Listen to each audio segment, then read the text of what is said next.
Okay. Uh, okay, so this is our history presentation for week 14. The first topic, our first reading that we had was The Man Who Lies with a Man. Matt Slick. Matt Slick has written about Leviticus 1812 and 2013 in the context of Christian apologetics, addressing the biblical perspective of homosexual behavior. These verses specifically state that a man should not lie with another man as he would with another woman, labeling such actions as detestable or an abomination. In his writings or discussions, Slick likely explores these verses to explain their significance in the Old Testament law and their implications for Christian ethics and morality today. He might discuss how these laws fit within the broader context of Levitical purity codes and what they mean for contemporary Christian response to questions about sexuality.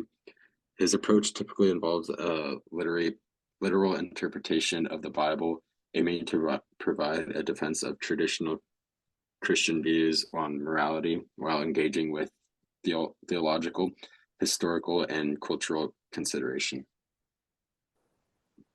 This next piece is from George Fitzhugh, and it's called Cannibals All or Slaves Without Masters.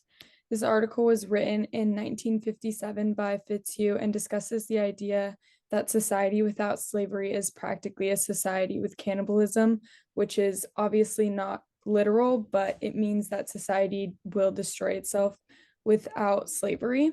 So obviously, Fitzhugh was pro-slavery and he believed that slaveholders were providing a paternalistic protection to their slaves, so making their slaves' lives better by having them in slavery and overall making society better by having slavery.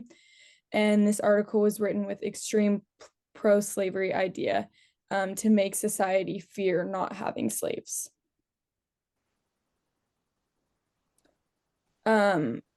Fitzhugh's article versus Slick's article. So Slick's article was definitely more based towards homophobia and gay rights, and Fitzhugh's article was about racism.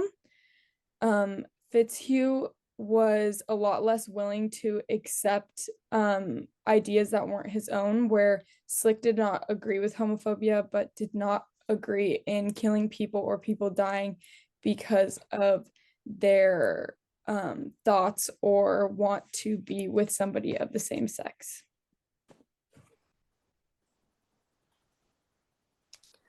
All right, so during the 1950s and 1960s, the prevailing social attitudes towards LGBTQ plus individuals were largely negative, and there were numerous anti-LGBTQ plus ideas perpetrated during this time period. The first one is pathologization. Homosexuality was classified as a mental disorder by the American Psychiatric Association until 1973.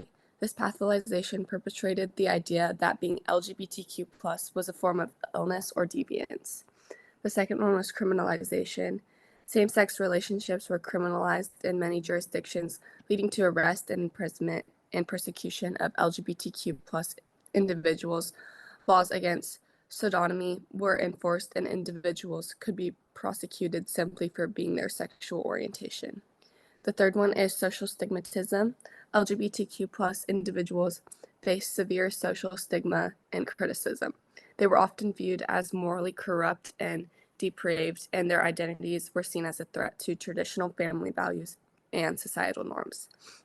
For conversion therapy aimed at changing a person's sexual orientation or gender identity.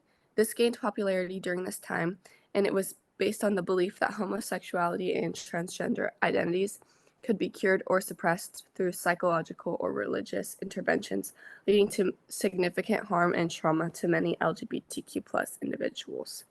The fifth one, employment discrimination. LGBTQ plus individuals faced widespread discrimination in the workplace.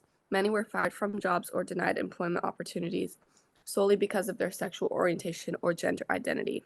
The sixth one, Medicalization and institutionalization. LGBTQ plus individuals were subject to medical interventions, including hormone treatments and even lobotomies, in an attempt to cure them of their sexual orientation or gender identity. Some were also institutionalized in psychiatric hospitals against their will. 7. Fear-mongering and moral panic.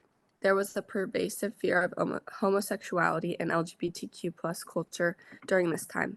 Fueled by media sensationalism and political rhetoric, LGBTQ plus individuals were often portrayed as predatory or dangerous, contributing to widespread discrimination and violence against them.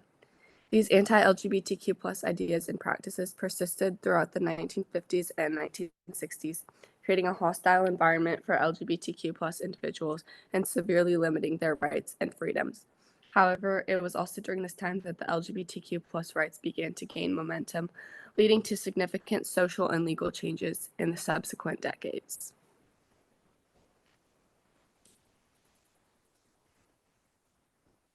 And that is it for our week 14 presentation.